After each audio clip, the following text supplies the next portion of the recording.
Hi everyone, it's Sam McCool here and we are at the Maritime RobotX Challenge for 2022. Where are we? The beautiful Sydney International Regatta Centre for the RobotX Challenge. This is located, for those of you that are watching internationally, in the western part of Sydney. In fact, this was the Olympic site for rowing and kayaking and many other water sports. But today we're here not to talk about the past, but the future, robotics. And we're looking at some unmanned surface vehicles and unmanned aerial vehicles. But it's been an exciting, action-packed 7 days. And today we're at the finals with the final 4 teams about to fight it out on the course out there, Bravo course. And we're going to show you a little bit more about that in just a moment.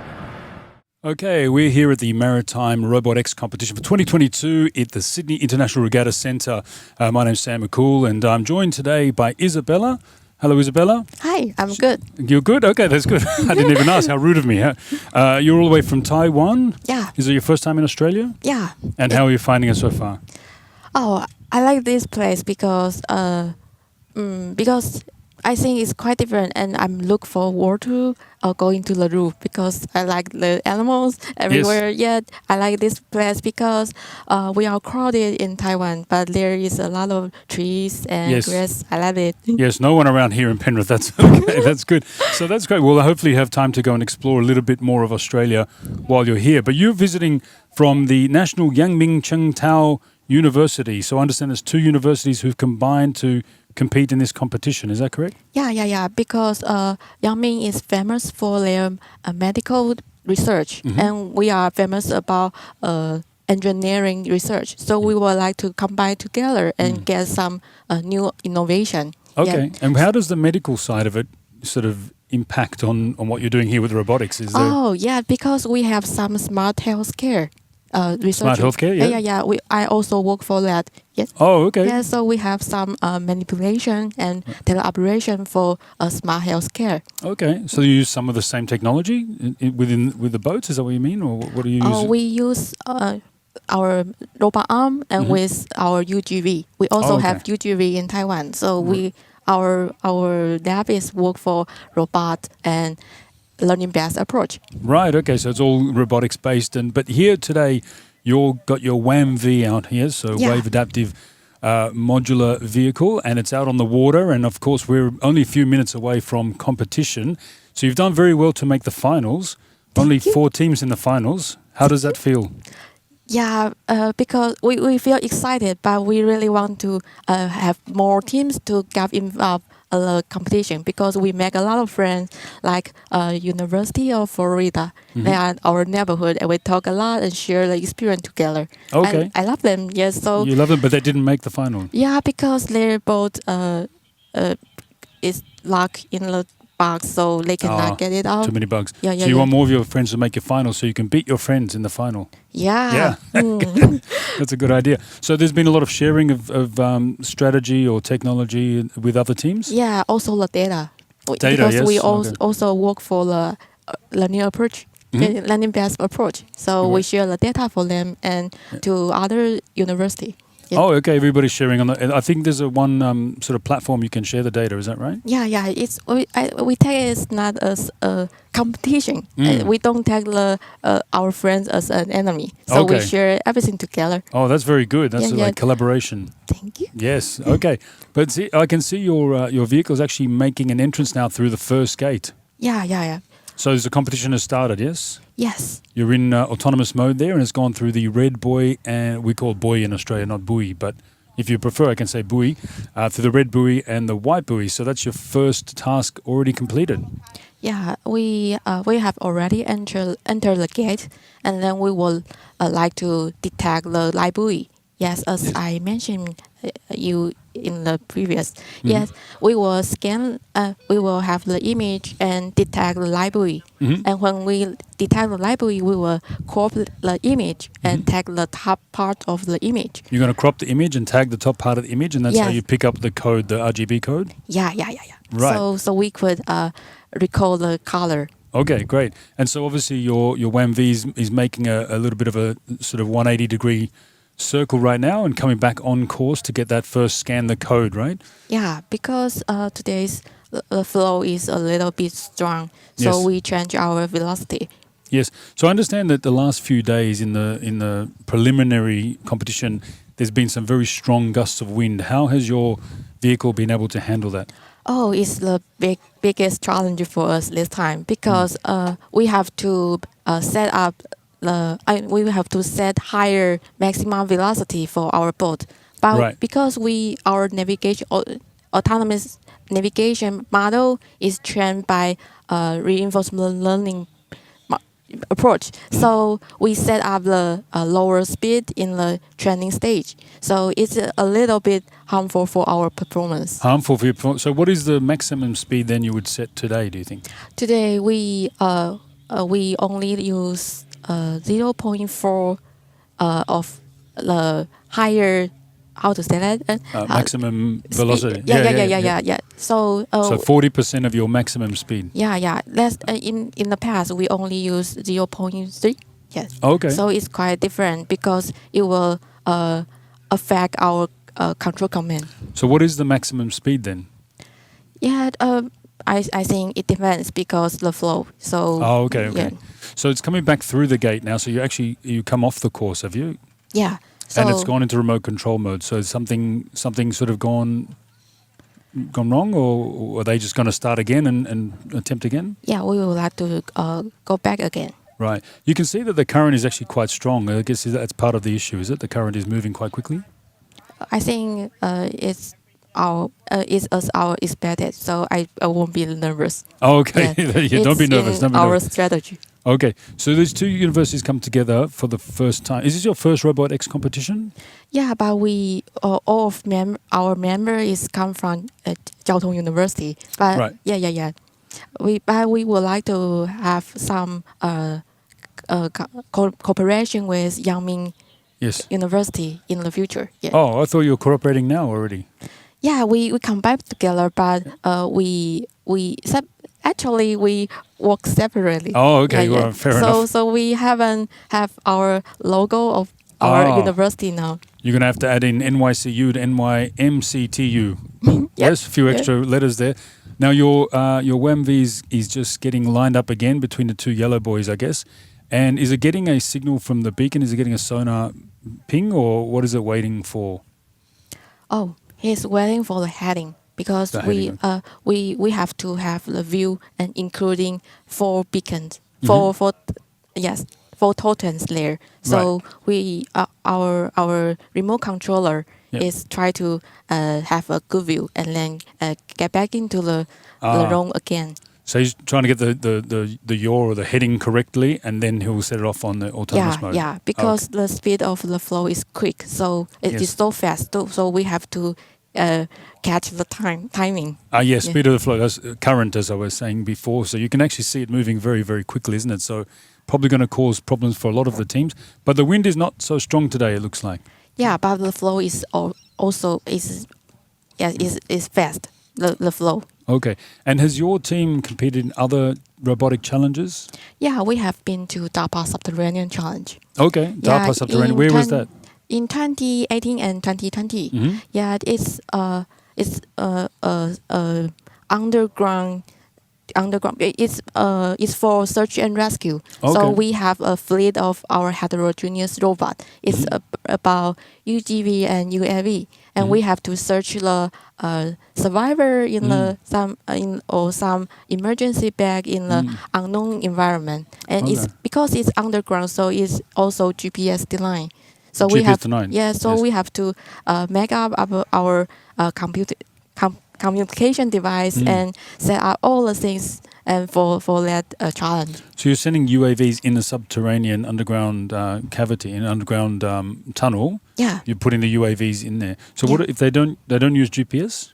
No, No. because it's underground, so we could So not use GPS. So you can only use LiDAR, or what do you use? Yeah, we use lidar Right. and make some slam. We make the mapping. Mapping, yes, Yeah, yes, yeah, yes. Okay, excellent. And so this has got a lot of real-world uses, right? Because I'm thinking now about what happened with that poor soccer team in Thailand many years ago, got stuck in the cave. So presumably those kind of vehicles could possibly help out. Yeah. Because our goal is to make the robot to make the life better. Yes. So I think the search and rescue is our main mission for our lab. Excellent. Well, we'll be testing that out a little bit in just a short bit of time, but I can see your boat has gone back through now the channel, back through the red and white buoys, and it's going off to scan the code. So this time it looks like it's more on track. Yeah. So you said it's going to take an image and crop the top part, and then it's going to record that code. Is that right? Yeah. And then that will tell you what to do next. And then we will, because we modify all the strategy in our behavior tree. So we will change to the next task. Next task is to dock. So we will search the dock first, and then move to the dock, and then dock in it. Okay, but right now you don't know which dock to dock in until you get that code, right? Yeah. Okay. So we have to dock in the blue one. Blue one. Okay. Oh, you can tell already just from looking at that. Yeah, because the library will tell us what to do next. Yes. Because okay. this time is blue, red, and green. Blue, so red, green. The first one is blue. The first one is the one you dock in. Okay. Yeah, so now your WAMV is going to make its way past the strong flow and the current and all the way to the blue dock. So that's good. And how do you decide which tasks to do first? Oh, because we have limit time, right? So we try to complete the task nearby first. So we will, maybe I can share my strategy first. Please share your strategy. Don't worry, nobody else is listening. Your competitors won't copy. Yeah. So we will enter the gate and scan the code, and we will make our UAV take off to have a bird view, and we will recognize and recall all the position of the buoy. Right. Yeah. So the UAV will take off soon and scan all that, and then that'll transfer the data back to the boat to tell it where to go. Yeah. Wow. Correct. Okay, but you've come back out again, so you're back into remote control mode. Yeah, so I think maybe it's due to the flow because we scan all the code. Scan the code. It for us is a simple task, and we completed in very short time in the previous competition. Yeah, I can see you're doing that very well, but it's obviously having a little bit of trouble getting over to the dock, I see. Yeah. So you said, so your strategy is to go to the closest place first, which seems very logical. Some teams might actually go for the highest point scoring first. What's your view?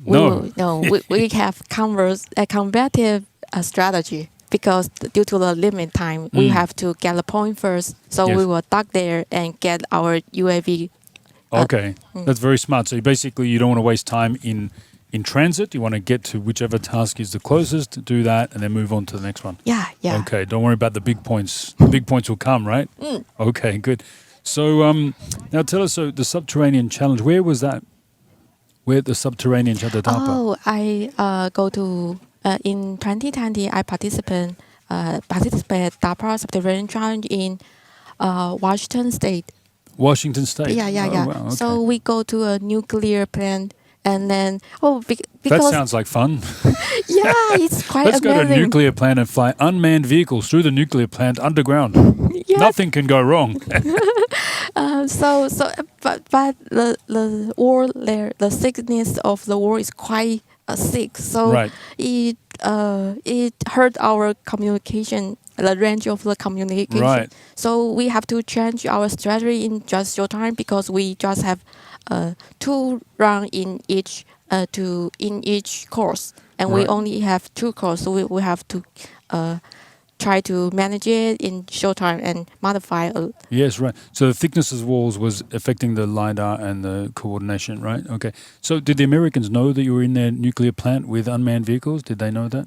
Yeah. They invited you? Okay, you didn't just go there yourself and we have to keep outside because all the things is autonomously. Yeah, okay, great. So that must have been a very challenging experience. Did that help you with this task, or was it completely different? Oh, it's a little bit different because they have a simple rule, and we have to achieve it, but it's quite difficult. And here in RobotX Maritime Challenge, I think it's they want more people to get involved the USV community. So they have specific rules, so we could follow it and figure out how to deal with it. So it's I think the specific rule is we could deal with it more than simple rule, because simple rule is you have to figure out how you could achieve it. Yeah. Right.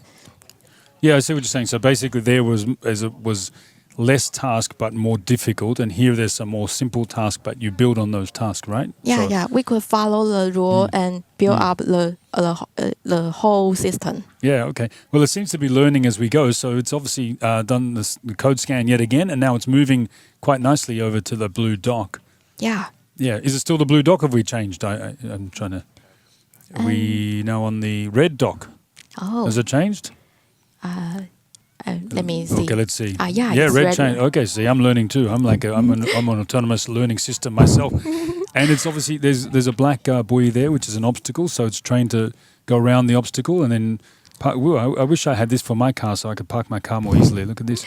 Yeah, we won't afraid any obstacle because we train our model, navigation model by reinforcement learning. So we place a lot of obstacle in the training stage. So it could the model will know which is obstacle and it don't know what is the obstacle, but it could avoid it. Yes. And go to our destination. Yes, Yeah. okay. And it's doing a very good job now getting into that red dock. Well, it looks like, I don't want to jinx it. It looks like it's doing a very good job to get into the red dock. And so with your team, how many team members have you got here? We have 14 students and our supervisor. So we have 15 members in our team. Oh, okay. It's going in the blue dock. So maybe I read the code wrong. No. I think we did some mistake, but I think it's okay because we dock perfectly. You did dock perfectly, even if it's a wrong parking spot. That's okay. I do it all the time in disabled parking. No, it's the right one. I've got some applause, so that's good. I didn't see the UAV go up. Is that still the plan? Or? Yeah. We would like to achieve it because we bring our UAV here and we want to do it. You want to once. use it? Yeah, that's right. You didn't bring here for nothing. That's right. And we have a good pilot, so when it's in a risky, we could take over it. So okay. So do you know when that's going to happen? Is that now or is it going to be at a certain point? I think it will take off in soon. Okay. Yeah. And then is the plan just to go straight in the air, or is it going to do a little bit of a... No. Due to the wind, we just want to take off and then land back. Yes, right. That could be harder than it looks. Yeah. But okay. I think it's enough of the view because we have three camera there. Mm-hmm. Okay. So you've gone through the entry and exit gates. You've gone to the scan the code, which you've done, and now you've gone to detect and dock, which you've done. So what do you think is the next step? I think it's follow the path. It's about the green and red totem there. Yes, follow the path. So follow the plan, which is follow the path, which is the next step. That's good. So I believe you can go in or out of the two white buoys, but it's coming back this way. So where is it going to now? Oh, it's remote control mode now. Oh, he's gone back to remote control mode. Yeah. Okay. So he's going to do another attempt. Yeah. Okay. So good. Sorry, I just saw somebody I recognized. That's good. Okay, so that's 3 attempts, but it's getting better every time. So that's that reinvestment learning.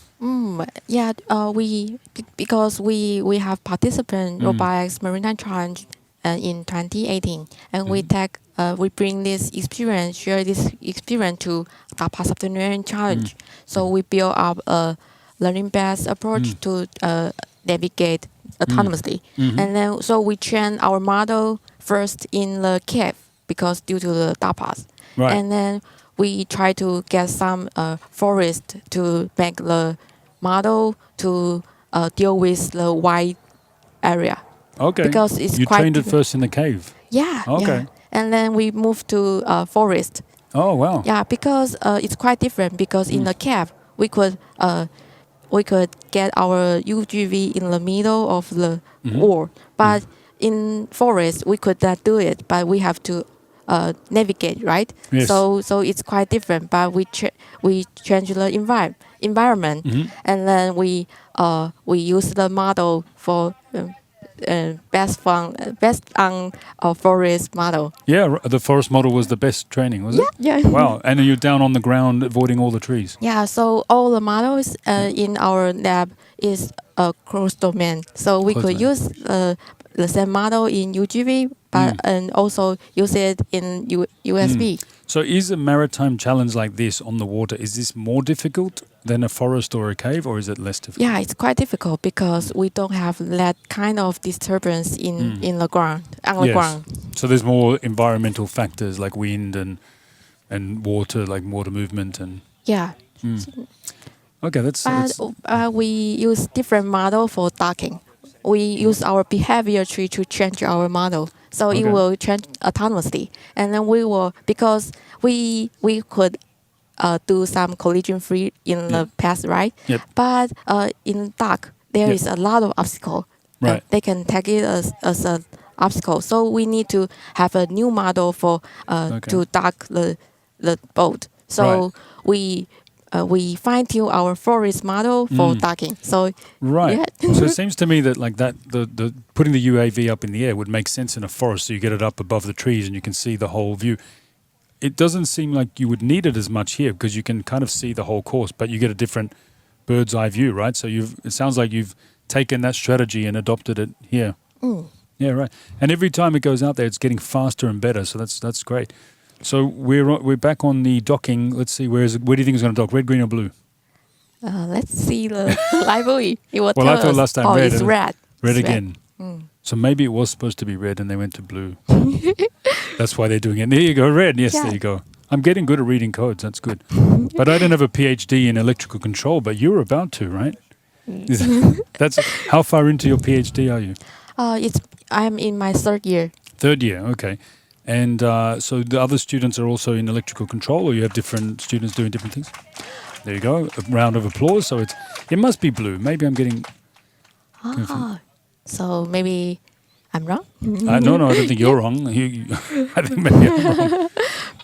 It's okay That's to good, as make long- mistakes. I think Well, I'm trying to work out if it has made a mistake or if it's going to keep. Let's see if it keeps going. yeah. So is it trained that if it goes to the wrong thing to come back? Is it? I think Dunno. it will pass through the dock and then go to the Follow the path. Yeah, it looks like it's going to do that now. So, so the rest of your team, what kind of specialties do they have? Today we would like to bring some special. It's about our UAV, but I think maybe there is some difficulties for them, so they pass this item, this tag. But I think because we have previous competition, we have already passed the gate, enter the gate, and scan the code and go follow the path. So this time we would like to run some risk. Yes. To get higher point. That's a good strategy, especially in the finals. Now it looked like it was going to go over to UAV replenishment, but now it's turned back. So I was getting excited. I thought maybe you were going to get it up in the air. Okay, Yeah. so this is one of the judges here on the kayak. So they've come across as well. So there must be a reason for that, but we can't quite tell. Do you know what's going on there, or? Yeah, let me take a look. I think back they in. would like to go back and then and then restart again. Yeah. Yeah, because it looks like they're back in RC mode, aren't they? I So- think maybe it's the position is not quite good enough because we dock in the dock and we have to calibrate our position to let the UAV take off safely and then land back safely. Right. Okay. Yeah. So maybe they don't like our model don't like The position it was in. Yeah. Oh, okay, no problem. So talk to me about like getting here from Taiwan. I mean, it's a pretty direct flight. What, about 10 hours? It's about 8 hours. 8 hours. Oh, Yeah. they've got faster. Tailwind. That's good. No, we are +8, so maybe 3 hours. Oh, that's your time zone. Yeah. yeah. Now you're doing the math. Let's say her PhD at work. 8 hours ahead of the Greenwich. Yeah, I Meridian, think yes. because I'm a PhD student, And you add 3 hours only coming difference here. is I have courage to make the mistake. That's okay. Yes, I make mistakes all the time. That's how we learn, right? So I think it's something like that. 10 hours, 8 hours flight to get here. Oh yeah, 8 hours flight. 8 hours. Yeah. And so, did you ship everything? Did you bring it by plane, the WAMV, or did you ship some of it by? We ship our WAMV, our USV, and we also pack our UAV in our suitcase. Yeah. Oh, so in the suitcase. Yeah. Hand carry, hand luggage. Yeah, because we are afraid everything mistake and damage. Oh, the small pitch you took on hand carry, or? Oh no, or- we how to say that Oh, you put in your suitcase Yeah, for yeah. check-in bag. Yeah, okay. And then the big parts, obviously. How did you get the boat? Yeah, but we hand carry our sensors because they are quite expensive. I Yes. don't want to damage it. So what sensors are you using? You got. LiDAR is the most expensive sensors we have. Yeah. Mhm. And do you get that donated, or is it sponsored, or how do you fund putting a boat like this together? Oh, we have Who is paying for it? Who gives the money? That's we have a lot of sponsors because it's difficult to collect such. you're only poor students, right? Yeah. You don't have a lot of cash lying Yeah, around. but we really appreciate it because our sponsor is one of our sponsor is communication company. Okay. Company. What's their name? Tell us. You can. KPS. KPS. Yes. Okay. And Thank you, KPS. Yeah, really. Thank you. Yeah. And the TVL is our customized Wi-Fi, so we could tune the frequency. Oh, okay. So we won't disturb by other signals. So we only have a little antenna. Oh, okay. Yes, but we could communicate within 1 kilograms. Within 1 kilometer? Yeah, 1 kilometers. 1 kilometer. Okay. So it's a very specific frequency. So you're not gonna steal my Wi-Fi. I can't steal your Wi-Fi, right? Yeah. Okay, good. Now, where is the boat gone? It's disappeared. Yeah. Is that the end of the run? Oh, so That's the end of the run, is it? Okay. So you had, I think, 3 or 4 attempts there, and you got 1, 2, 3 tasks there completed. So how do you feel about that run? Was it finals worthy? Oh, I think it's quite good. Although, even though we haven't take off our UAV, but all the strategy is smooth. Smooth, good, okay. And just quickly before we go, what do your parents think about this work? Do they understand what you're doing? Yeah. But they said go ahead. But they also afraid because I'm a girl, I'm female, and they you could end up in a tent with Australians. Dangerous. So they are afraid of I will run risky about that. But I think it's quite safe to deal with the robot and machine because I love it. When I was child, I like robots, so I just go for it. And I Was think your best friend a robot? no, I have a lot of human. Humans, okay, good. Yes. So thank you so much, Isabella. Thank You've been you, thank wonderful. you. Good luck today. Thank you. Hard going first in the finals, but we hope you do very well. Thank you so much. Thank you. I hope you all like our robot. We loved it. Very good. Thank you very much. Thank you. Okay. Thank you. Bye.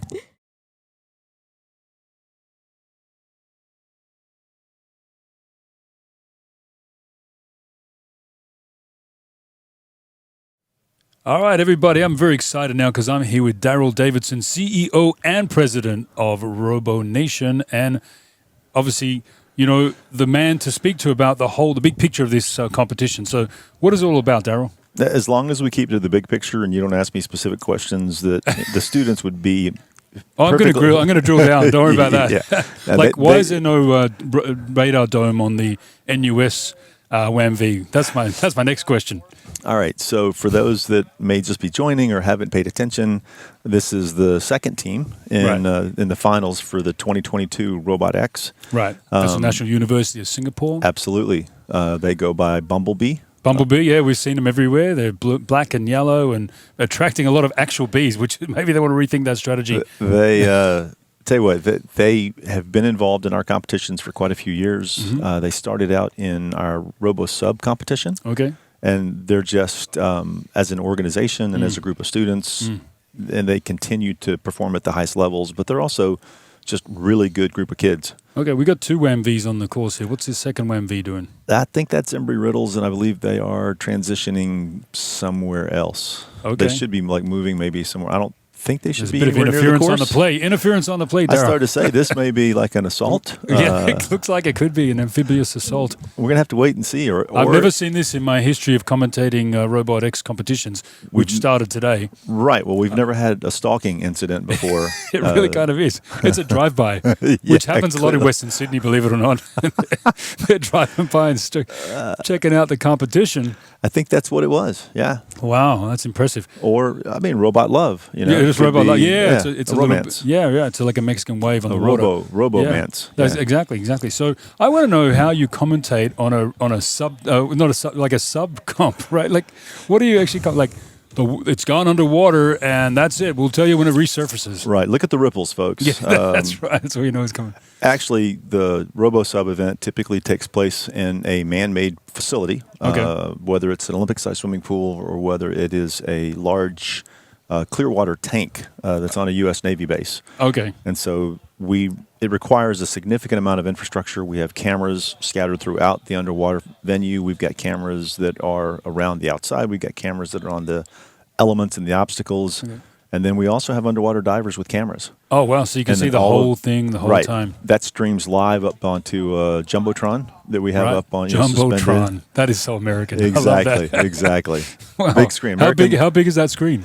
Oh, my gosh. 30 feet across, maybe? Wow. I don't know what that's something in meters. 10 meters. Yes, 10 meters. I'm 10 translating meters, for 10 meters for the Australians. For metric, for the rest of the world. Europeans? That's right. For the rest of the world. Everybody who's not American. 30 feet, 10 meters. That's a massive screen. It is. I would love that. All I've got today is this little thing. I mean, I would love a big Jumbotron next time you're down here. We'll see if we can work that out. Ship it along. Yeah, so your little thing there is probably 1/20th of the panels that we have. Just bring 30 of those and put them together. We can do that. Yeah. Sure. All right. So NUS has come back out now. They're going to reposition and go again by the looks of things. They probably got put off by Embry Riddle. But I'm looking at the video where they just changed it, but they had, kind of must be a landscape videographer that shows the reeds. Caught in the reeds, blowing around in front of the boat. Yeah, well, they're lined up again. But let's go back to big picture. And I'm not talking about Jumbotron anymore. I'm talking about this whole competition. I mean, obviously, it's here for a reason. There's a lot of students from 20 different teams who've come from all over the world. I believe there's people from Turkey, from Taiwan, from 2 teams from Singapore. There's people from South America, Chile and Peru. Right. That's pretty impressive. That is global. It is. And we take pride in the fact that there's so many layers of interaction and learning that takes place here. So it's easy from the outside in to just look at this and go, okay, it's a competition from universities around the world, and the robots are competing against each other. And that's the highest level of observation here. But if you spend time with us during the week, spend time with the students, what you do and what you see walking through Team Village, where all the student teams are set up, is that they interact with each other across the entire time. And so they're sharing knowledge, they're sharing approaches. Why did you do it this way? They're sharing equipment. Yep, maybe that's what Embry Riddle was doing, going past and dropping something off on the way. Look, I've heard that from quite a few people. Actually, there's a lot of.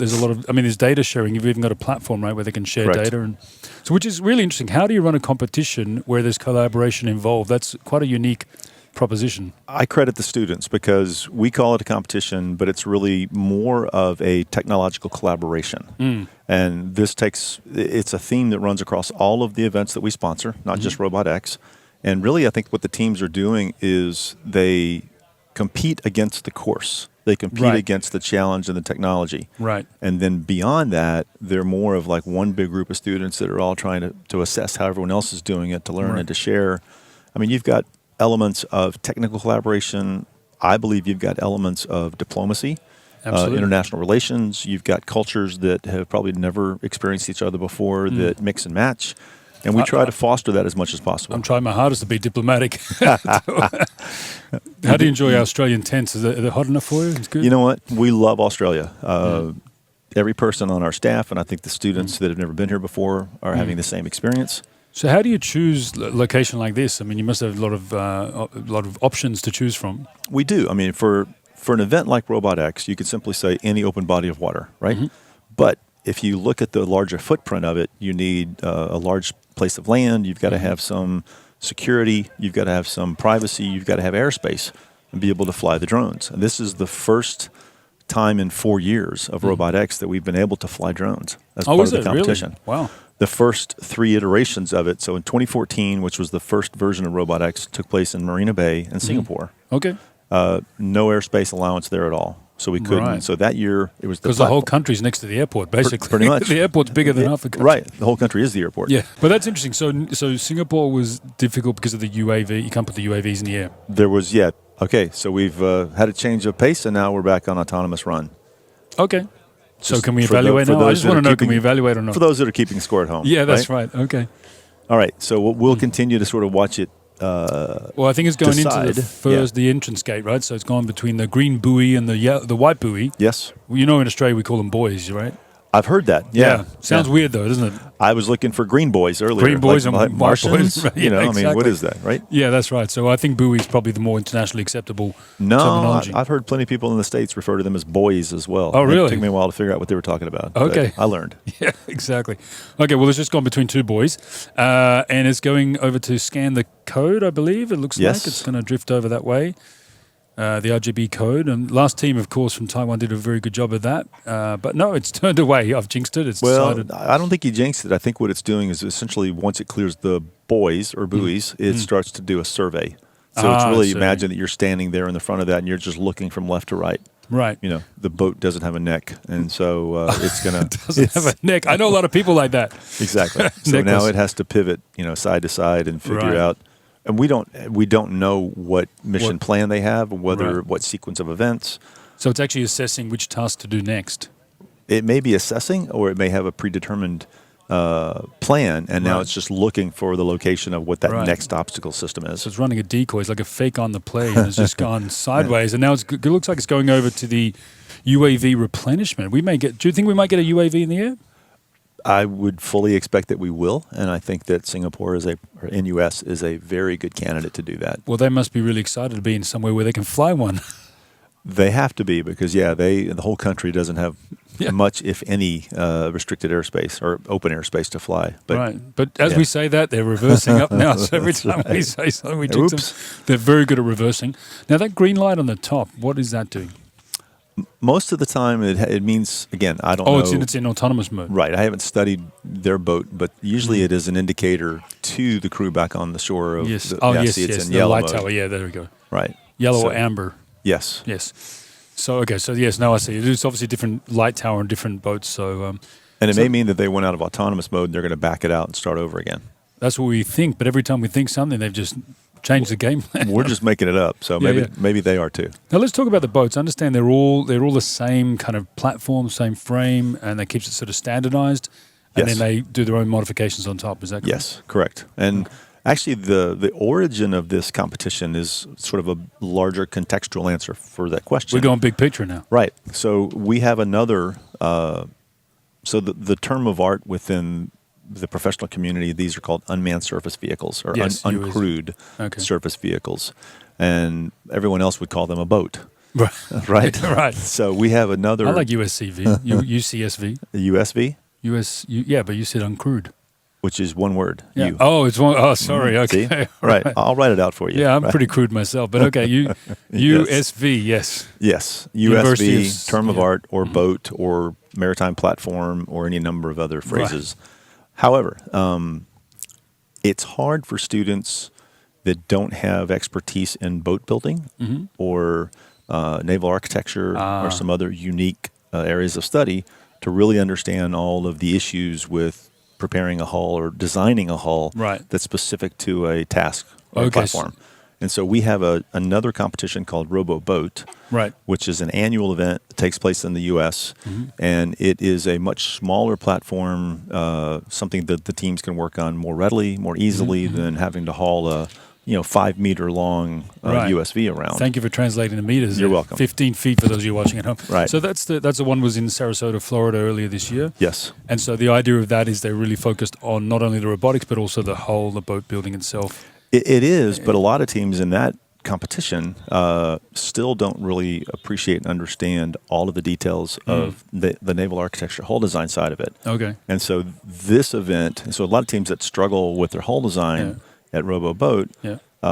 they don't understand the impact. I mean, they're learning. They've learned that as part of the learning curve of RoboBoat.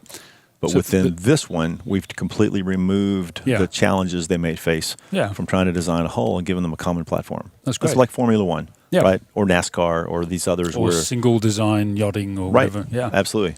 Absolutely. Okay, that's great. Because So- really, what this does now at RobotX, it focuses the teams to put all their emphasis in the software, right. in the sensors, in the control system, and everything that really is a lot harder than designing a hull. Yeah, I'm hoping people don't turn up the RoboBoat with a single hull boat because that's kind of They have have they? oh, Surely that's a big all shapes and sizes. All right. Trimaran, that's where it's at. We've had those too. Yeah. So now, RobotX, understand, is a more advanced version, is it? Much more advanced. In what sense? In terms of all, like what you were talking about, the software and the sensors and all that kind of stuff? First of all, it's a much bigger area. You know, Okay. so and it's a bigger platform. So simply, if you're a team and you have a boat and you want to go out and practice to find a body of water, and you've got a WAM-V, which is the RobotX WAM-V. platform, you've got to have a trailer. You've got to have a whole lot more infrastructure and logistics to be able to even take that thing out on the water. Right. Every time you say body of water, for some reason I take a sip. I don't know what it is. It's subliminal. Pavlovian. Right. But so that's why the logistics and just the infrastructure issues with RobotX are much more challenging for teams. Right. Okay. And if you've got a small boat, you could take it out into someone's backyard pool if you wanted to. You wouldn't do a ton of testing, but you at least could just go out and do some simple testing with it, or put it in an Olympic-sized pool. You must know some friends with some big backyards. Absolutely, absolutely. Right. So, so the NUS here are just testing. So I'm going back into what we're seeing in front of us. It's sort of it's doing a bit of a trial run, but I want to see one of the boats get right out into the far reaches of the course, but we haven't seen that yet. Is it too challenging, do you think? Is this course a bit too... No, and see what they were doing now, they've gone from amber into the green light, you know, up on the mast. And so I think what they were doing is potentially they could have been uploading new software or an update to the software based on what they saw on the first run. Right. And then now they're going to deploy with that. Right, okay. But the course hasn't changed over... Has it changed since the preliminaries? Yes, we okay. moved the course elements around. Right. Otherwise, these teams are really good at finding loopholes in the rules. Oh, okay. It almost looks to me like they've snagged the white buoy to the right and they're dragging it with them. Oh, really? It was moving, but no, I guess not. No, Otherwise, no. it would be going a lot faster. But it certainly drifted toward them. Yeah. So, all right, bad Okay. eyes. That's okay.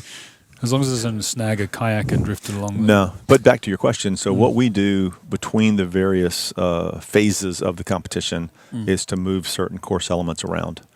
Because otherwise the teams can get out there during practice and they can run it manually and just record a run and record locations and put all that in and then just replay. So you got to add some variation besides the wind gusts and the absolutely current and listen, everything. these kids are very competitive. They're very smart. And if we leave some big loophole open in the rules, they will find it and they'll drive right through it. So we have to try to anticipate ways that they may game the system, if you will. Yeah, well, we've got gaming headphones on, so I feel like we're going to be doing that ourselves. Exactly. Now, tell me, so you've got these 3 competitions. Is there a potential to do just a specific UAV style competition? We have we have 2 of those actually. There you go. Under the RoboNation umbrella, annually we have 2 aircraft competitions, a ground vehicle competition, and then we have RoboSub and RoboBoat. Okay. RobotX is in that family, but it happens every 2 years. Right. Just because why is that just too much to... It's very big. It's very expensive to run this event, and 2 years is really sort of the recycle that you need to give the teams time to catch up and get ready. So what about in terms of running an event like this? I mean, how do you get sponsors on board? What are they looking for out of it? Most of the sponsors that are involved with this are interested not only in the technology, but more importantly, they're interested in the students that are gaining experience in working in this field. Right. Because it's very high end in terms of the level of expertise that the students have. The students are putting these platforms together, developing their programs, and creating this whole systems engineering exercise, and that is exceptional real-world practical experience that most companies, if they hired someone who had not been involved in something this hands-on, it may take a new hire 3 to 5 years to gain the level of experience that these students come in with. That's incredible. Oh, uh-oh, something just fell off the boat. The drone just fell off. Oh. It flew up, it hit the top. Oh, it hit the top and came down? That's why they had to, it's floating. Yeah. Oh, that's sad. So there was a quick takeoff and hit the light tower by the looks of things and fallen in the water. And it's sort of staying stationary, which is good. So it's doing the stationary part of the competition. But, oh, wow. Is that a design flaw? I don't know that it's a design flaw, but I know that if you had seen the version of their WAM-V earlier in the week, it had a big white cover around their radar dome. Oh, okay. So maybe it was a little bit of wind at play. Earlier today, apparently they launched the drone in practice and it clipped that thing, the dome as well. Can they modify the boat while they're here? I mean, is that part of the? Oh, you bet. Yeah, I mean, okay. that's for a lot of them, it's a huge part of it. Right. So if they sort of notice that in practice, they could potentially, if they had the resources. Yes. Okay. They can make all the changes they want. In Right. fact, some of the teams that come here, they haven't had a whole lot of in-water time before they get here. Right. Which is not ideal. The more you put your boat in the water, the more you practice and experience what it does and how it responds, the better off you're going to be when you get to the competition. But some teams just, these kids are crazy busy. Yep. A lot of them have jobs and they're in demand by employers. And so, they're doing PhDs and things like that. Right. I mean, they're very busy. And So, so they all have different paths to getting here. Some have a lot of time to practice. Most of them don't. Right. But obviously the time on water makes a big difference. And Huge. so you were saying that was a good point about sort of career progression and the live experience they're getting. I mean, I know I was talking to some of the guys from Singapore earlier from this particular team, and they were saying that is, and also I think one of the young guys from Florida University, he was saying how, being able to be part of a project like this makes him more employable and makes, that kind of thing, right? It's the practical experience. We hear from employers that a lot of times when they're looking to recruit young hires or new hires to work in the world of autonomous vehicles, which is a huge growing industry now, when they start looking at resumes, they separate them into two stacks. Right. One stack are the kids that have hands-on experience in any event like this, not just RoboNation events. There are some other great ones out there as well. The other stack are the kids that may be fantastic as students, but don't have any practical hands-on experience. Right. And Does they that try apply? to fill the positions from the stack of experienced students. Right. Does that apply to commentators as well? Like, Most likely. Yeah, Most right. likely. That's why I've never been interviewed as a commentator. Until now. My resume's in the other stack. Yeah. Yes. So that's one thing I noticed about this competition I thought was really great is that it's not just about the on-water performance, it's also about the website creation, the videos, the creative side of it, the presenting side of it, as well as the document. You've got a documentation side of the competition as well. Do you want to just talk about that and how that balances itself out? I don't think most of the teams realize this when they're going through. They just look at the requirements and they kind of knock those out and they fulfill them. But if you look at all the things that are required to participate, which is everything from deciding to do it, putting a team of students together once you figure out what type of disciplines you need and skill sets that you need, which are not just technical. If they're smart, they're going after technical writers. They're going after marketers and people that are fundraisers. They're going after a website developer. Maybe someone that's, the technical writer does the paper. So it's not just the people that are doing the hardcore engineering or software side of it. But when you step back and look at everything that goes into a team that shows up and participates, they've created a small business. That's really fascinating, actually. I was talking to one of the girls from Embry Riddle, in fact, some of the team, and one of them was from, I think she said she was from Brooklyn, and she was a very natural communicator, and that just came across immediately, and it's like, that's part of the whole thing, right? Being able to present your pitch and make it understandable, I guess, not just to technical people, but also lay people like myself. We're watching a bit of drift now with NUS. Oh, they're still in autonomy mode, so they're more like a little crabbing, kind of at diagonally over. Yeah, definitely maybe, crab walk there. Yeah. We'll see what they do. Yeah. Do you think it's going for the scan the code, or do you think it's going for it looks like it's going to the follow the path, going through the white buoys? We're about to see how close it, it's knocking it out of the water. I think they're angry about the drone incident, and they're going to take it out on the scan the code. Yeah. Oh, did they pick up the drone? They must have picked it up, surely. Oh, the boat picked up the drone. Daryl, by my own admission, I had a drone and I dropped it into Sydney Harbour second time I used it. So I know the feeling. I shouldn't laugh. It's a very painful experience. So hopefully they've retrieved that drone. Did you recover it? No, I went out on a kayak to look for it. I went on a few search and rescue missions, but I probably needed an unmanned, uncrewed vehicle to find Most people don't put floats on their drones. Yeah, so kudos to NUS because they at least anticipated that as an option. Yeah. That's right. That's right. Well, they've knocked into the scan the code. That's an interesting strategy. I haven't seen that one before. It's kind of a defensive play. That's right. Oh, well. Well, they will know what... sort of what the issues are. Yeah, well, they should know what the boat's doing. Yeah. Again, they spend a lot of time with their platforms, and it's kind of good that it's got an inflatable kind of catamaran design. You can kind of knock into anything, and That's a big part of it, right? Yeah. Yeah. So, okay. So you've been great to talk to, Daryl.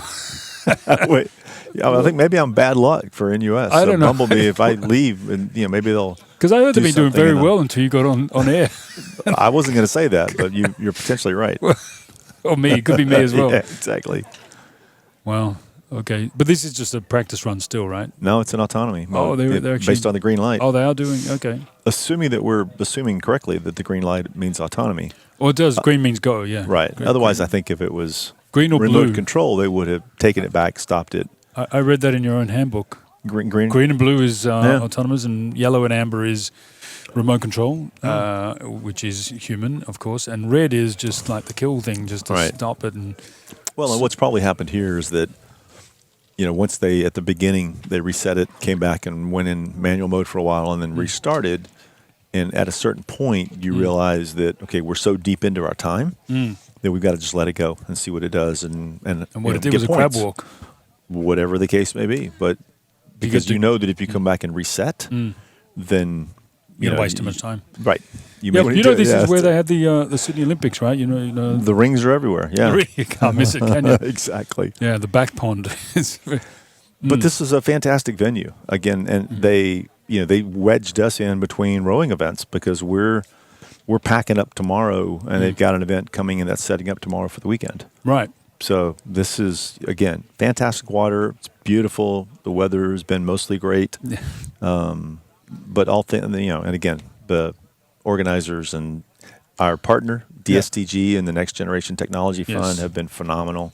Right. So back to your fundamental question, they do this, if you want to know why they do this, they do it because they see the value of being around the students that are doing this, and also because by having it in Sydney this year or New South Wales, we had, I think, 4 or 5 new Australian universities that came into the RobotX family. University of Sydney. Right.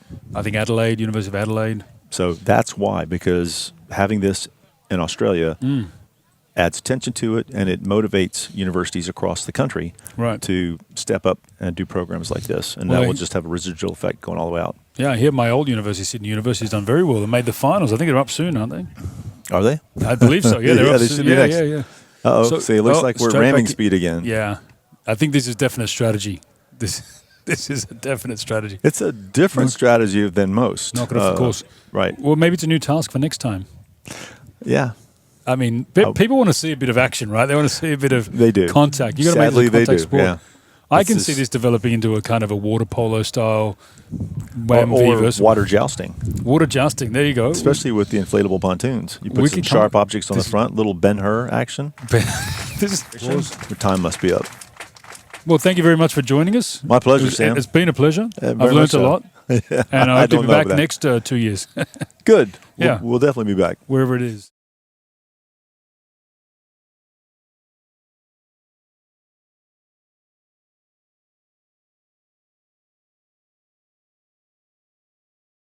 All right, I'm with Alex now from the University of Sydney, the local team. I think it's about as local as it gets, isn't it? Yeah. What is it? About an hour's drive at the maximum. And I wouldn't say maximum. There's some bad traffic out there. It can be a lot, maybe a minimum, I think. You speed? Yeah. Oh, it is a weekday. It is a weekday. Okay. Yeah. Max. Minimum. Yeah. Fair enough. But that's my old university, so it's great to see you guys out here and in the final. So you've obviously had a very great. A great competition so far? Yeah, it's been a great time. It's been great to watch USyd pull everything together. Everything's always a little bit last minute. Everyone's pulling stuff together at the last moment, testing things out. And we were really proud to watch them qualify just today. Yeah. And here they are on the water. They qualified just this morning. That's great. So, I mean, obviously there's a lot of conditions that change, the wind, the water, the courses change. So there's a lot of things to factor in for. And so obviously there's a lot of work to be done while you're here, right? Yeah, absolutely. Absolutely. These guys have been working tirelessly, and I see they've gone autonomous. They've gone autonomous already, so we started the course. They're through the entrance gates, so the green and white. Do you say boobies to make sure that everybody understands, or are you happy to say boys? We can say boys. We'll say boys for the boys. Aussies. Yep. Okay. Now, I should explain, you're actually not officially part of the team, you're the embedded judge. So what is that role? What exactly do you have to do? Yeah. So basically, the role of the embedded judge is to be there and witness what the team's doing, to be able to be their advocate if anything happens, so that I know what it's like to be them. Yep. And I've seen how they've worked. I've seen what they've done, Yep. and I'm there to make sure that I can provide their perspective. Okay, so that's interesting. So the term is judge, but you're actually their advocate. So it's kind of a bit of a contradiction. So how does that work? What are you judging them on, and what are you advocating for? Yeah, that's it's an interesting thing. When I was first told, like I was asked to declare conflicts of interest, Right. and I said, "Well, I've got one with Sydney Uni. I Yeah. was their team president back in 2018." Oh, okay, right. So, but yeah, they went, "Well, your job is to understand them and to Okay. be their go-between and to be the person who can Right. actually talk about how hard it is to Okay. do this task." Right. Well, let's talk about that. Yeah. So let's start with the first task there. Obviously, they've sort of just gone through that first one. So the entrance gate. Now, what's going on there? You mentioned to me off camera that they don't have, what is it, a hydrophonic? Yeah, they don't have a hydrophone array. Hydrophonic So array. what you've got here in this task, if we haven't talked about it before, is there's a set of those 4 buoys. Yep. So that creates 3 gates, and under each one of those gates is an acoustic pinger. Yep. So it makes a specific tone, and there's Right. going to be 3 different tones they make. Yep. And the goal is that randomly throughout the course, before you enter the course, one of the pingers will begin to emanate ultrasonic sound underneath the water. Okay. And so if your boat has hydrophones underneath, it's just microphones that work underwater, tuned for underwater use. Yep. Because if you dip one of these in, I don't think your sound guy's going to like me. No, they won't like Not at all. Nor if you spit. Don't spit. Okay, I'll try not to. Yeah, yeah. But yeah, so that will go off and that will say, "Come through me." Yep. But that's not what every boat can do. Not Right. all the boats have them fitted. And so Sydney, in this case, hasn't had them fitted. So Right. they have the luxury of going through any gate. Right, but they don't get the points. They don't get the points for going, Okay. unless they're lucky, right? Oh, right. You got a 1 in 3 chance. I You've like got it. a 1 in 3 chance. Right. This is, okay. How would you know, though? When would you know? you wouldn't. Oh, so afterwards you just go, you got bonus points for going through the right gate. So the judges know. The Yeah, judges yeah, yeah. know, but the students will ideally never know. Okay, but so the thing is then that presumably means they can save a little bit of time at the start and just go straight through any one of them and get on to the next task. Yeah, if you're willing to, right? This is it's a flexible course. You can attack this in any way you like. Yes. And right, as we saw with Bumblebee, they chose not to pursue certain tasks. Right. And Sydney most of is- them. Yeah, most of them. Yeah, and that's the thing. And Sydney is going to be in a very similar situation where you Okay. choose. It's a balance between how much energy can I put in Right. to achieve a task Mm-hmm. versus is that energy better spent doing better on another. So when you say energy, are we talking about battery power or are we talking about energy in terms of the team putting... the team, Yeah, right. like okay. so finances, time, general Okay. ability. Okay. There's a lot of work goes into every one of these challenges. Yep. And so every task you choose to pursue is an investment. Okay, so first up, you chose, or you said chose not to put the hydrophonic array under, so they're not going to do the first task. But then, what happens then? Because I've heard of some teams saying their strategy is to go to the very next, most proximate task, and then others would probably look for the highest value task, the most points. But I guess you're adding another layer, which is what equipment do you have, and what equipment do you invest in, and what's your team capable of. So So how many people on this UCID team? So, in terms of the undergraduate team who's actually doing the vast majority of all this work, you've Right. got a core group of just over half a dozen. Oh, okay, wow. So some of these teams will have 20, 30 people. Yes, I've met those, with yes. a very large away team as well. Yes. So the people who don't, the people who I think go Bumblebee have like 29 or something. Yeah, and 29. And Riddle have quite a lot as well. on site. Yeah, that's Right. because you know what? It's a junket. Come to Australia. Why not have some Yeah. fun? Whereas in Sydney, you go, mate. I'm not going up to Penrith. Yeah, there's a bit of a difference here, Yeah, right? it's not as mate. We know what the riff's like. yeah.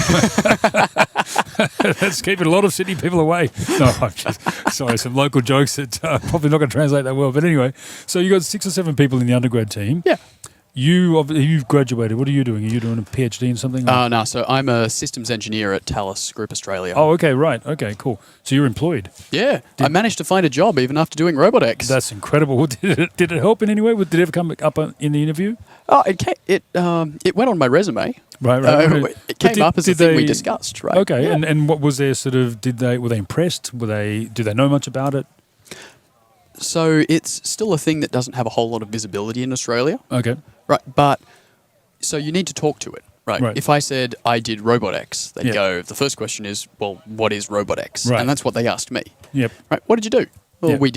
we did marine autonomy, and this is at the cutting edge in terms of what you can do in open research. Right.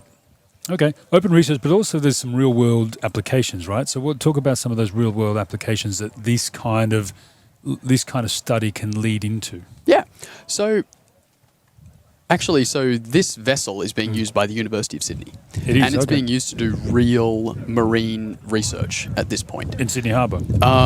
Or in, Testing done in Sydney Harbour, but this boat will ideally be going out across multiple reefs around the country, Okay. potentially internationally, right. doing some really important marine So like science. data collection, or what kind of? Yeah. So this boat is like you have to pick the right thing for the right vessel, and Right. this vessel has some particular benefits. I think they've got a UAV up in the air. Actually, you see, Ooh, that's quite a large one. That's pretty. I really hope they don't try and land it on No, the boat. it might be a little bit worse than no, bumblebees. thanks. They're No, certainly doing thanks. some good surveillance. Anyway, Yeah, I yeah, don't know but- if you can see that back home, but there was a rather large military. There's an Air Force base just up the road, isn't there? Yeah, So, yeah, just up the road. keeping an eye on us. Yeah, Okay. got to check out on their competition, right? Yeah. So, sorry, you were talking about reefs, and so it can do, like, besides data collection, what else can it do? Yeah, so it's not fitted right now, but they've the University of Sydney's Australian Centre for Field Robotics has developed a system which they use for deploying and recovering sensor floats. Okay. So essentially, if you imagine a little, almost like one of those coffee cup kind of things where you've got like 4 coffee cups kind of that Yeah. you stack in. Yeah. Imagine that upside down. Okay. That drops sensors down into the water. Right. So that they can float along in the currents. Okay. Be brought along and study what the reef underneath looks How, like. how deep can they go? I don't know. Oh, okay. Actually, We've never been asked. We don't know. that's one of those questions that only comes up in an interview, right? I ask the hard questions, mate. I ask hard questions and apparently good questions. People say, Yeah. that's a good question, but Yeah. not always. I can take it on notice. Yeah, take it on notice. Okay, come back to me about depth. We'll get into it. Okay, so you drop the sensors into a reef, and Yeah. what kind of information are you picking up? So in this case, it's mostly imaging.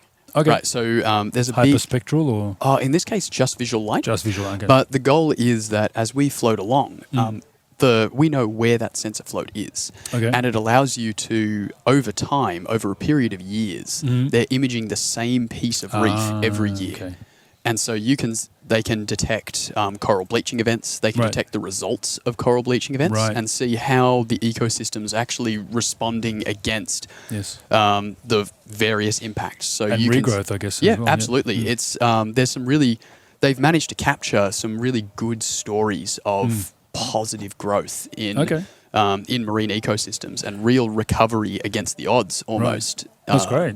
Well, that's a positive news story, isn't it? Yeah, there's good news stories, even though you might hear just coral reefs, coral bleaching. Yeah, you do hear all that. Yeah, the reefs are changing, Yes. but there is growth. It's not just some. It's not just some. Yeah, I understand it's drop kind of off. a natural Yeah. process every so many years, but obviously there's other factors that affect it, like changes in Yeah, I'm not an expert, but changes changes in the in- temperature, changes Yeah. in river flows, etc. Because I was Yeah. up at the Great Barrier Reef a little while ago, and they were talking about how the river runoff from all the floods, was affecting the Barrier Reef as well. So there's quite a few different factors. and that's part of what Sydney University's research is about, is Yep. trying to understand the actual effects of this. Right. Because I can say this will have an effect, but the only way to know is for something to reliably research it every time. Okay, so that's very interesting. So what is, I don't know if you can speak to this, but in terms of scalability, like this is one vessel, but I mean, obviously there's only so limited capacity it can do. So how easy would it be to scale something like this up? I mean, is it just a matter of getting more investors and then replicating it, or is there something else that needs to be done? Tough question, sorry. That is a tough question. Well, That's I mean, a the very thing good is, question. right? right? It's like I'm thinking towards a sort of not in commercial viability, but also environmental viability. If this is having a positive effect by measuring, coral reef bleaching, well, how many of these can we get in the water, and who do we need to speak to? Is Talus? I mean, I can see a big Talus brand sign on the back, the big logo there, and who else needs to be involved? Well, that's going to be a question of exactly what goals we're trying to achieve, and exactly how much we can commit, right? Yep. So, especially at this competition, right, you can witness that autonomy does have a major role to play in Right. the future. Yep. Right, you can expect Yep. that autonomous vessels will be operating on our oceans. They already are. Yeah, well, that's what I read about. Is that using unmanned vehicles like this? I mean, you could, as obviously maybe even larger, you can do a lot of operations that would normally cost a lot more and have more human resources involved, etc. So obviously, there's some cost savings, but also maybe also environmental. I'm wondering. I mean, would these ever in the future be able to be deployed to, let's say, remove plastic from the oceans and that kind of thing, or from the harbour? Yeah, people are doing it now. Are they? People are using, it's in demonstrator stage, Right. right? Because, again, we're still doing our research and making sure Yep. we pick the right thing. Mm. Because the last thing you want to do is overinvest in the Right. wrong thing. Right. Because you'll hamper yourself in the future. Okay. But, yeah, so people are doing real good work Yep. figuring out how you can be collecting rubbish, and that's Yeah. going to absolutely be a role of autonomous systems, Well, is undoing that environmental damage that's too... we use the 3Ds when we talk about Okay. autonomy, which is we want to do things which are dull, dirty, and dangerous. Oh, right. Okay. Right, That sounds like because- my motto. Dull, dirty, and dangerous. Well, not the dull. That Dirty and sounds like Saturday afternoon home DIY, doesn't it? Yeah. Well, maybe for you, mate. Mine's Saturday evening. I'll wait a little bit longer. Dull, dirty, and dangerous. Okay, talking Yeah. about the 3Ds. So basically, it's the things that this is what autonomy is really good for. Right. So things that are dull. Yep. Right. I do the same job so many times over. repetitive, Right? A yep. robot's great at doing the same thing. Yep. Right. Dirty. Right. Things where it might not be easy for a person to do the Yeah, job. or they don't want to do it. They don't want to do it, right? I don't want to do a job that involves me digging through all these things. Like, Yep, yep. I've talked to there's companies using robotic systems to inspect, say, sewage, like Yes, sewage yes, pipes I've met and that, I've met- infrastructure, right? Yeah, yep. They're doing really good work that's important, but we're Yes. saving people from that discomfort. You are triggering some memories. I used to host a TEDx Sydney Pitch Fest, and I Yep. met a guy who was doing that with sewage, actually, using cameras and robotics to go into sewers. And I think he's actually over in the States. He's commercialized it. And I also met another guy who's using robotics for removing landmines in third world countries. So, Yeah, and that absolutely feeds into the dangerous. absolutely, Right, yes. that's so there the you go. third thing. That's Yep. the third thing is that And dirty yeah, and dangerous. dirty and dangerous. Yeah. Not so right. dull if it goes off. Yeah. Ideally, in mine clearing, you want a dull day. Yeah, that's right. When things get when The things 4Ds, drones, dull drones, and dirty and Yeah. dangerous drones. yeah, and that's the thing, right? We've got in a dangerous environment, and this has been sponsored by DSTG. And, Yeah, so it's not dangerous at all. The US Office of Naval Research. That's right. Right, and these are the places where you can imagine. So going into the future, a major application of these drones. You talked about landmines in Africa. Yes. Right, Thales Australia is right now working on clearing of sea mines. Right. Looking at how can we get people away from some of the most deadly and dangerous threats which the Australian Navy may face in the future. Absolutely. And if I can get the man out of the minefield, Mhm. then I'm in a much better position. Yes. I can move faster. Yes. I can be more efficient. Yes. And at the end of the day, even if things go wrong, I can replace a Yes. drone. That's right. People are irreplaceable. Some people. Some people you want to replace, but we won't get into family right now.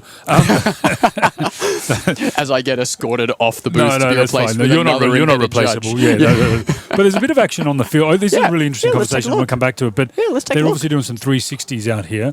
It looked like they were going to go to scan the code, but they haven't. And it looked like they were going to dock, but they haven't. And now they're kind of swirling They're around. swirling about. They're in autonomous mode, so it Yeah. looks. Is it scanning? What is it? Is it Okay. calibrating? So you can have a couple of activities that's going on here. Okay. This may not be fully intended behaviour, but In other words, unplanned, unmanned, and yes. what we use when we're The 3Us. we have a great euphemism of emergent behaviour. Emergent. It's right. emergent. We'll We'll find out what happens when it happens. Yeah, we'll find out what happens. Yeah. But yeah, so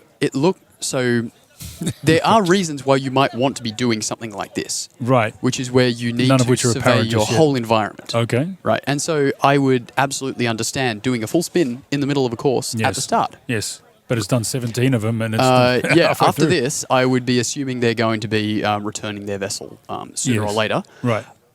This looks more like a station keeping issue. Oh, okay, yes. Right, where potentially there was a wind disturbance which has pulled it into a bit of a loop. Oh, okay, so it's picked up too much breeze and it's going, I'm going to stay put. And it's, okay. It's kind of overcompensating a little bit. Yeah, you but can still, have overcompensation, and it looks like it's pulled itself back to at least a reasonable state. Yep. Okay. So it's like right now that's moving under control. That kind of reminds some me of a degree. few of my university days, actually. After a few celebrations, let's say post-exam celebrations, there was a bit of that kind of behaviour going on. Yeah.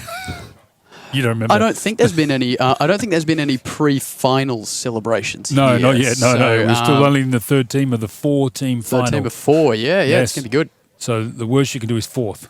Yeah. That's okay. And Now that's- back to we were talking about the bigger picture, which was quite interesting. So, dull, dangerous, and Dirty. dirty. That's right. And so the landmine removals, the sewerage. So there's a lot of functions, a lot of usefulness for this kind of work. So what's your work with Talus now? What's your focus there? Yeah. So my work with Talus is not actually involved with autonomous systems okay. in this immediate degree. We Right. do. Talus does a bunch of other things, Gonna right? smacked in the Ooh. green boy. Ooh. All right. Well, Still autonomous. maybe it's Gone into Hulk mode. Yeah. What Either is that, going- either that, or it's It's decided that gone performance crazy. is the important thing. Yeah, that's like right. donuts are cool. Mate, it's doing some donuts. It's in Western Sydney. And It's doing it's some in Western donuts. Sydney. It's doing donuts. I was Embry Riddle did a drive-by earlier. It's doing donuts. This is all Western Sydney but behaviour. it's come out. That's come through the exit gates. That's on autonomous. It's reversed through. That's a complete run. Is it? Yep. They've gone through the entrance gates. They've come out the exit gates. Okay. And so, but did it do any tasks in the middle? It didn't look like a... See, they could have. Okay. At least the scan the code, right? Scan the you code. can only know about scan the code Right. if you're in the booth with them. okay. You got to... Right. you get a little signal, do you? Yeah, there's a judge's display Okay. which will show up Right. what the code is. Okay. And they'll be reporting that back. So for all we know, they've taken a great look. They've taken a good look at that code, Yeah. reported it, and Yeah. decided that after a little bit of style points, That's enough. they've achieved at least enough for one run. Okay. What do you get for style points? What's that based on? Design? I don't think it's officially in the rules yet. Oh, okay. RobotX 2024. That'll be in... I reckon style points Style are an points. important part. Yeah, absolutely. Well, everyone's using the same WAMV, but, the rest of it. It looks pretty minimal by design, actually. Yeah, that's Intentional? that's that very lack of much funding? intentional. Is it- No, this is very much an intentional design. How minimal it is, Yep. because it's designed to be reconfigured rapidly. Okay. Which This is interesting because particular you had the WAMV. least to travel. So did you put it on the back of a truck? How did it get out here? Yeah, I believe this was packed down. It does have a carrying case, Okay. but so you can do some various work in that. I believe it was just packed down and driven over. Right. Because if you've got a case, use it. Yeah, if you've got a case, use it. Well, Yep. I mean, Makes it that's easier to navigate, say, a motorway. I don't Yeah, want to yeah. navigate a motorway with an inflatable boat. not strapped on the back, no. With a Nah, red no flag out the thanks. back to so. But okay, it's definitely done its run, so it looks like it's coming back in. Yeah, let's see. Just that yellow camera on the front. Can you talk to us about what that is? Yeah, so that's their primary sensor housing. You can see there's that yellow dome with the green, Yep, those yep. little green tubes. Yep. Each of those green tubes is carrying a camera, machine vision camera. Right. And you can see there's a little dome on the top. That's a LiDAR based Okay. on the top. So we've got, so we can scan with lasers. Yep. And you've got very good computer vision. Yep. And you can see also on that boom, there's a hyperspectral camera, that little tube looking downwards. Yep. So if they get a chance to inspect some objects which may have some additional hyperspectral properties. Right, which I believe there is one of the tasks that has. Yeah, one of the tasks does have it. They I think may it was not. a wildlife encounter. Yes, the wildlife encounter, absolutely. They But may. nobody encountered any wildlife. Honestly, which is unusual. I think it's a good thing that you Yeah. haven't encountered too much wildlife. Well, a few bees, a few yeah. bumblebees, some Yeah, birds. bumblebees too. They've been around, I can tell you. Yeah, you don't want to be flying around one of those. No. No. But I would have liked to see some wildlife encounter and a bit of follow the path and some find and fling. I haven't seen any find and fling yet either. Ah, find and fling. That's the problem, right? It's such a fun task, let's but it hope. takes all this extra effort. Have you Ah. seen James Cook University? No, One not of the yet, other no. universities that couldn't quite make the finals due to it's their first time competing, and they had a Okay. few general control issues. Okay. But they've built a 4-barrel vacuum cannon. Right. So if you want to see some find and fling, we'll Yeah. have to come back later. Okay. Or and check out JCU. yep, I reckon RobotX 2024. They're going to be the team to watch. I like all the seeds you've planted here for RoboTX 2024. Might be here in Penrith, Who knows? Could be anywhere really. I can't wait to find out. If it's Penrith, I'll be here. back down at the Riff. Camp out in one of these tents. Oh, luxury. It's your luxury. All right.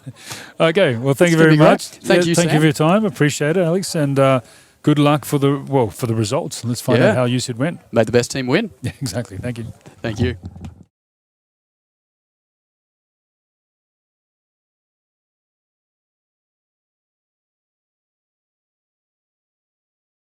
Well, everybody, I'm excited because it is the final race of the day, not race competition, final finalist, 4 of the top teams. And I'm here with Embry Riddle and in particular, Erasmo Landayera from Embry Riddle. Yes, sir. Best name on the course so far today. Can I call you Erasmo? Yes, that's Yeah, good. because it's your name, right? Yes, that's excellent. But you were telling me back at college they didn't call you that. They had a nickname for you? Yeah, they called me Steve. Why? So I went to college. One of my friends, he couldn't say my name. He asked me if I had a nickname. I said, no, just make one up. The drone's up. there it Look at goes. that. The drone's Taking up. off. That's impressive. That's the first one I've seen so far. So you guys doing Oh, yeah. well. Oh, Drone or UAV as they call it. UAV Unmanned sounds aerial good. vehicle. It's doing a good little loop there. It's reaching a waypoint, and it'll be heading back to port Okay, soon. so they've sent that up quite early. So why is that? We wanted to get it out of the way, make sure it wouldn't hit or bounce back on our ASV. Okay. Oh, it's going to come back in the ASV now. Let's see how it goes. Is it going to collect it? Oh, wow. That's no good. Well, it's stuck. It stayed there. Oh, there's some All excitement. right. We got some excitement here today. I'll Oh, tell you yes. what, the crowd is lifted. We got a UAV in the air, up in the air, and back again safely. That's so right. It might not have looked that pretty, Right. but it got the result. So right now we're probably scanning the light tower. That's told Oh by yes, our the RGB tower. Yes. yes, that's told by our task manager. All right. So you've got straight in. So that's good. So you've gone through the gate very quickly, got the UAV. But the UAV went in the air, but it didn't do the UAV replenishment. So what Right. task was it actually doing? It was trying to do that task. I think Oh. it just had a bit of an issue with the path planner in it. Oh, The- okay. So there's a separate path planner for the UAV as well as the USV? Yes. Okay. Cool. They run very differently. The path planner on the WAMV was actually made by a couple of students in our university and Okay. our professor. Yep. It's pretty interesting. It takes dumbbell curves and it spans boundaries around different objects to avoid them. Does you use boundary bots? Not for that one. Oh, not for that one. I want to That's know about the for- boundary bots very shortly. So you got the professors actually help you in creating this stuff? Yes, so our faculty advisors, they help us, give us advice on how to continue and how to do our processes. Okay. They, We're seeing some. Sorry, go ahead. they help us with research and, Right. But you're the hands on the ground. You're doing the Right. jobs as well.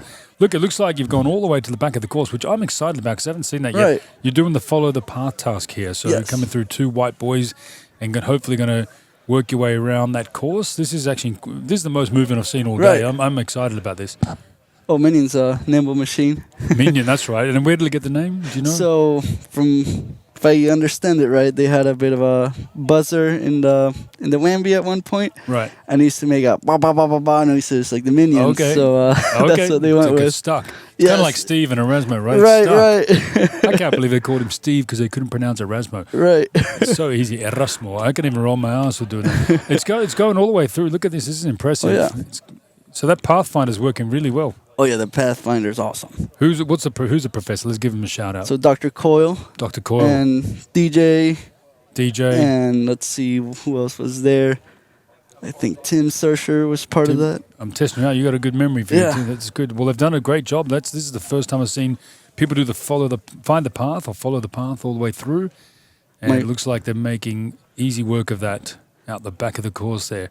So, what do you think will be next when they come through? What's the strategy? Probably I hope we go to docking. I think it'll be we'll be a good distance away from it. That it'll make it easy on it. Hopefully. Okay. Oh, so that's easier when it's got a bit more distance Yeah. to cover. So it's got to classify and find the docks and Okay. You'll- So it's got a bit more time.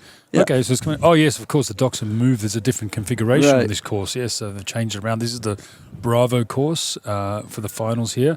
and this is the final run of the day, final team, Embry Riddle. You guys have quite a history. You've been involved in every competition, is that right? They made it through, so big round of applause there.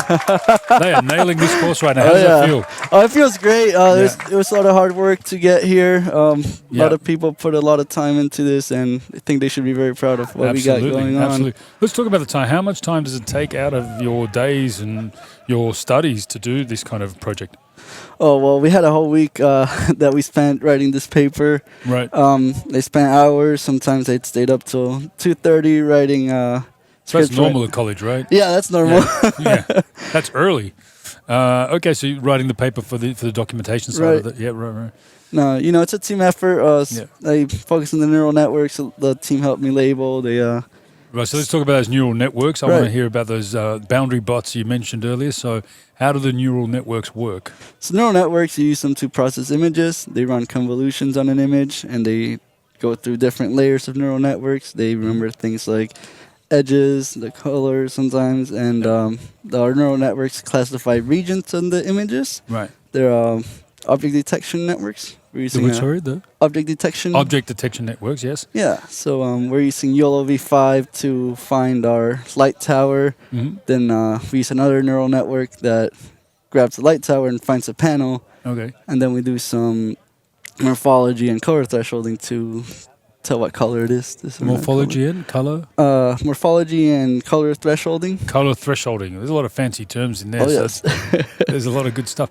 So you said convolutions. What are they doing with the image? This convolution kind of runs, multiplies every pixel by an array and tries to combine them. Maybe it'll try to isolate edges, corners, and tries to remember the general shape of the objects in the image. Well, it looks like it's going to dock in the blue dock here, so hopefully that's the one it's supposed to dock in. That's right. Do you know? I think blue was the color of the day. Color of the day. Well, yeah, but not everyone's docked in the blue dock, so but it looks like it's doing a good job there. Right. Yeah, parked in. Yeah, very nicely. Excellent. That's the best parking I've seen all day. Oh yeah. Except for my reverse park I did in the parking lot here, but that's great. So that's 1, 2. They've done like 3, 4 tasks already. Yes. They're knocking this out of the park. Oh yeah, we work really hard. Yeah, absolutely. So how big's your team? Maybe 14, 16 students. We are 11, including our faculty advisor here in Australia. Right. So our youngest student, Adam, he's a sophomore in electrical engineering. Right. Where all the students would be Charles and I, and we're grad students. You're grad students? Yeah. Okay. So what are you studying now? I'm doing mechanical engineering with my focus on robotics. Right. And so does this experience, do you think it holds you in good stead for future work?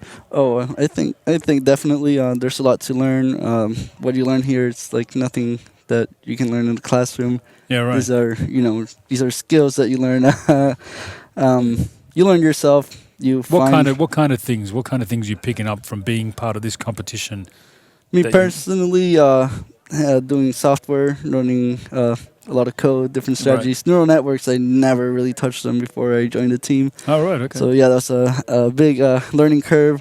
I've learned a lot just from listening to you. So, right. Yeah. Convolutions, boundary bots, color thresholding.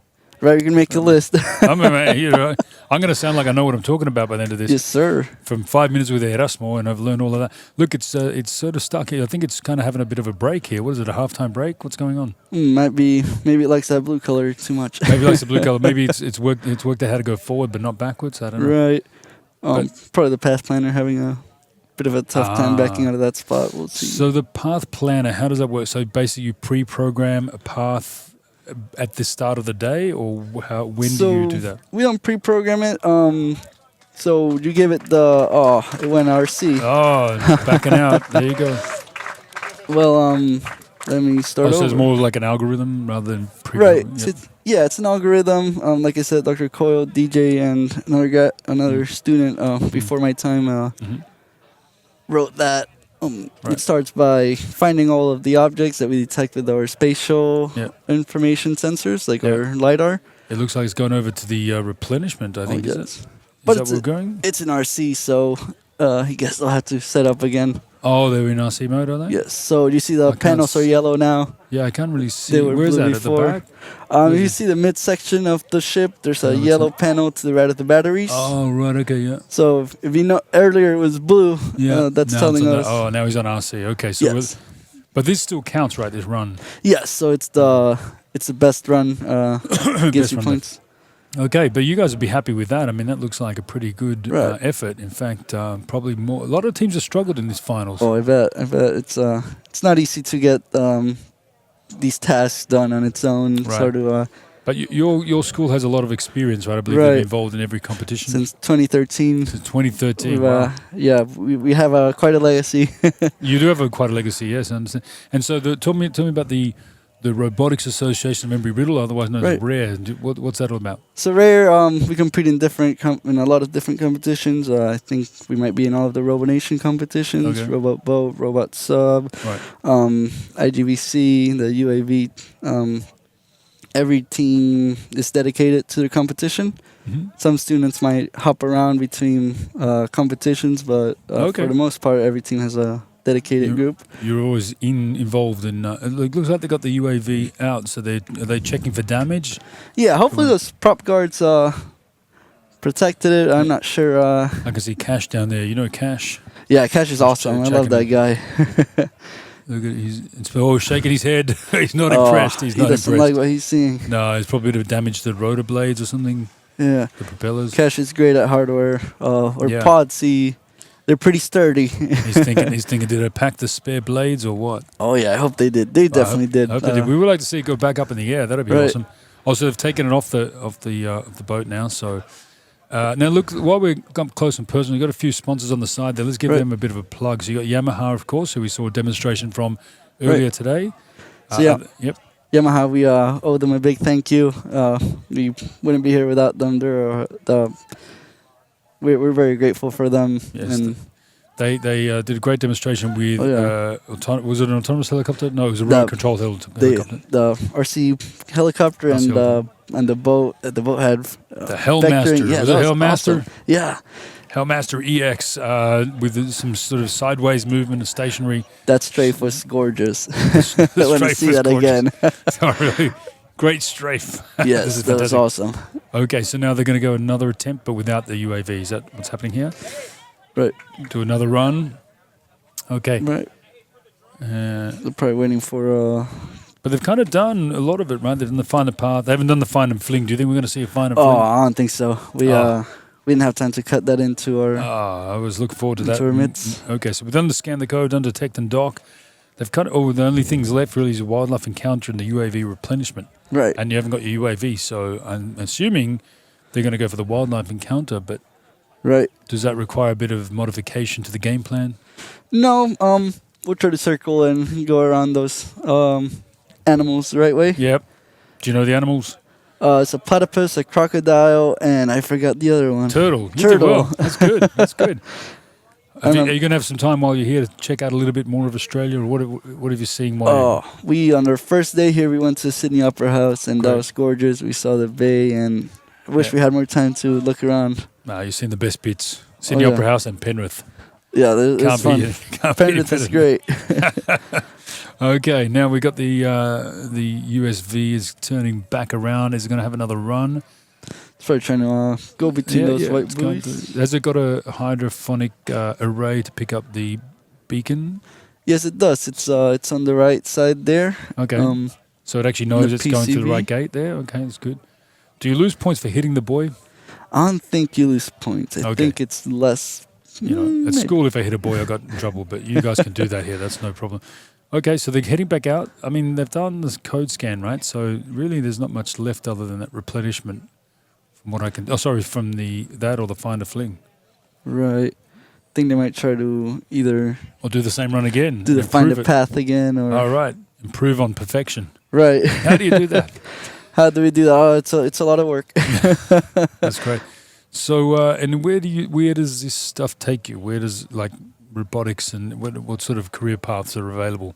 There's a lot of different career paths. We have friends that are developing autonomous semi trucks. We have Okay. friends in naval surface warfare centers working on similar boats like this one, trying to do autonomy on those. Right. So it's a lot of different tracks that you can take. Yep. Underwater vehicles as well. It's an A lot interesting of career stuff. path. Yeah, yes. right. We have another person from our lab. He's actually working on aerial systems, writing control and simulations for them. Yeah. So what got you interested in this kind of, well, I was going to call it work, but Right. this kind of study?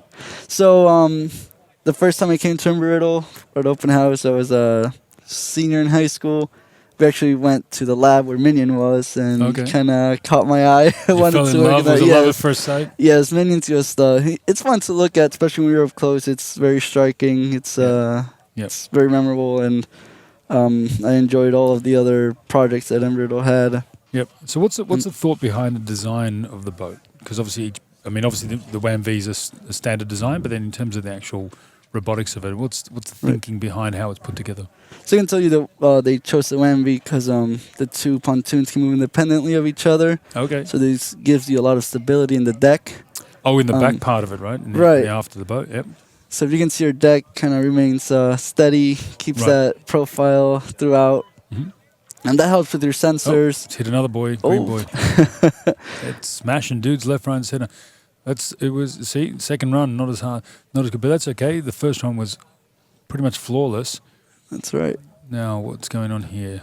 Oh, he's confused. He's probably trying to go back to a waypoint, if I'm right. So their waypoints set sort of at the perimeters of the course. Is that So it'll, like a path planner, it'll try to pick its own waypoints depending on what it detects in the environment through spatial sensors, spatial information sensors. well, it's readjusted and it looks like it's doing a Yeah. good job of getting back on path. Yep, straight through the green and red. Okay. So yeah, it'll pick its own starting and end point. Its starting point is where it's at right now. Yep.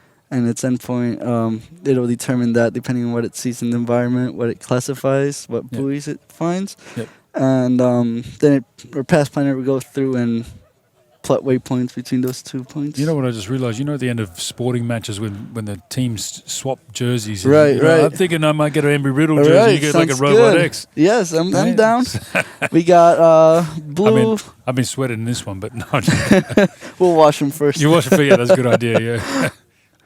Okay, so it feels like the wind has died down a bit. There was a bit of difficulty with it before. Right. It's still kind of strong current, but it's making easy work of that. I've got to say that doesn't seem to be phasing it at all. We it split that buoy, I think. Oh, it's hit every buoy on the way, but that's Yep. okay. That's how it knows where it is. When we You don't go need any spatial awareness. It's just hitting the buoy. Like, okay, when we go through them like that, we call it splitting them. splitting. Okay, like splitting pins on a Yep. pinball. Okay. Every I'm not sure new it's gone through it or around it. Looks like it's gone around it split it. It went right Oh, it under did? it. The buoy Okay. went under it. Oh, okay. Literally it split the boat. That's good. How fast can these things go? Oh, ours is a bit slow. I think 8 to 11 knots is the top speed. Okay. We but of course it's not a speed. It's not a competition about speed. It's not a speed, that's right. It would be cool. Yeah, it'd be awesome. That should be one more task. What other task would you add if there was a... Oh, there we go. What Is other- that applause just for making it through? I think so. So I think it went back to our C. I see the panels are yellow again. So Okay. yeah, but they took over. You got good eyes. I can't see. I've just seen this boat a lot. Yeah. On the other boats, I could work it out very quickly and very Oh, easy, yeah. but yeah. I know this The one team like the seemed to back be of my so- hand. but yeah, like the back, yeah. All right. Thank you for Thank having you so much.